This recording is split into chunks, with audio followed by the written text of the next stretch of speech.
Welcome to the Legionary, back by popular request. It's this bad boy.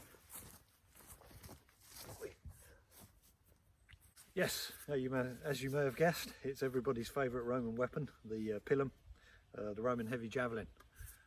Just give you a quick breakdown. This particular Pilum is made by Fabrica Cacti in Poland. They try to match the originals as much as they can, whilst producing as many of them as they can. So here, just give you a breakdown of the anatomy of the Pilum. There you can see it's got a steel spike on the end. It's good for keeping it stuck in the ground when you're not using it, and possibly using it in combat if you have to flip it round and use it in a thrusting motion, who knows. Then you got the shaft, the wooden shaft. This one's made out of ash, circular, and then here it's got that very iconic sort of a square head, because obviously it would come from a square billet to start with. This would be rounded off, and then they'd leave this square and narrow it to a point here. I'll just show you how that's made. Let's see if I can get the collet off. There we go.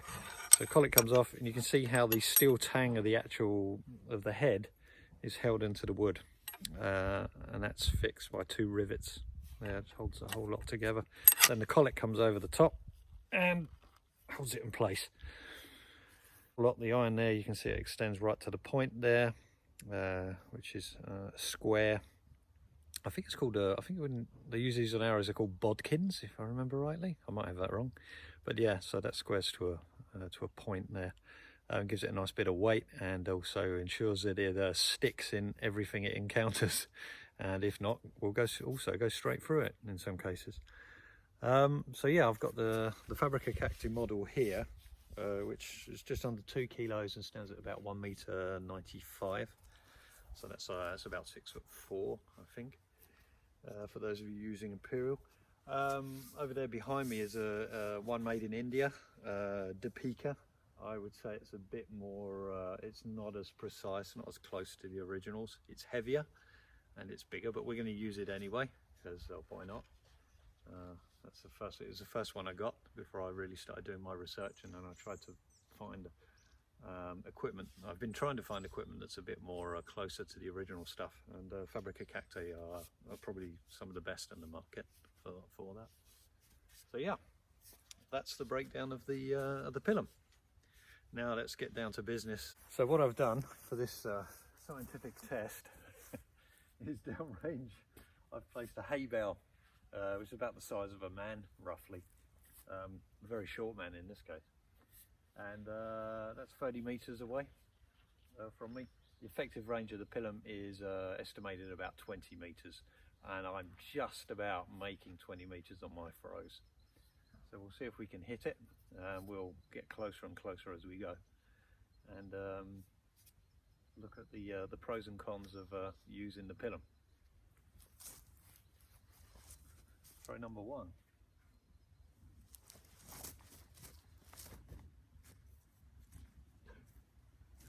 So that's just under 20 meters.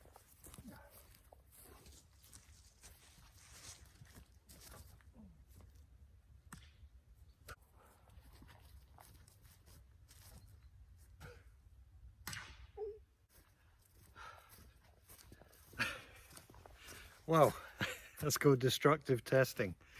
It's getting there. Yeah, unfortunately it's broken.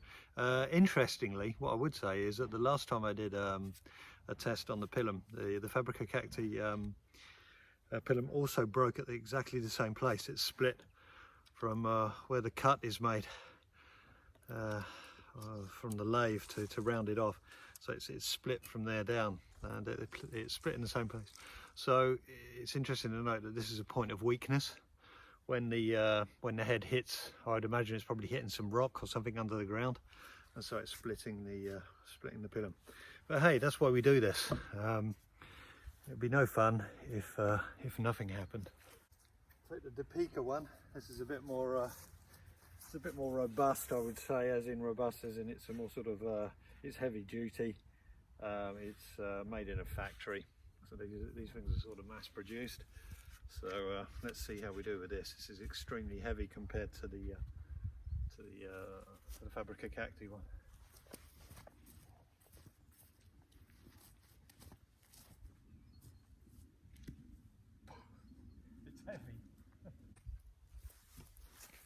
So, had a little bit of damage today. Bent the shaft on the Deepeka Pilum. So I won't be using that until I've hammered it back into shape, which is exactly what they would have done on the battlefield 2,000 years ago. The Fabrica Cacti split in exactly the same place that it split 6 months ago as well, on a different weapon, different Pilum. So why did this happen? I believe it's because of the wood.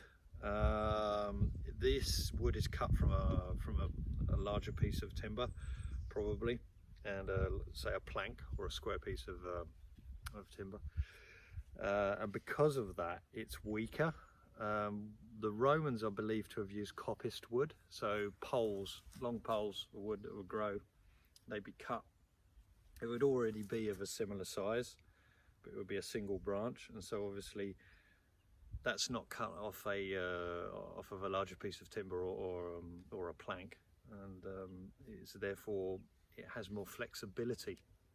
So when it does impact something hard, the wood flexes. It doesn't shear or break as it has here along a weak point. Yeah, this is so yeah, the coppiced wood would seem to be the way forward. So that's what I'm going to do. We'll do a video and I'll go out and we'll make a shaft, and then we'll test it and see how well we do. Obviously I must point out that these are reenactment weapons. These are probably at the end of the day not intended for real use. These are for, you know, for people that go to shows and do demonstrations, and so therefore if you want to use these as a weapon, you have to recreate them in exactly the same way they were made all those years ago. So that's what we'll do. So thanks for watching. It's always a steep learning curve on the Legionary. And if I'm not breaking myself, I'm breaking my equipment. So yeah, thanks for watching, and I'll see you on the next video. Thanks for watching, guys. Bye.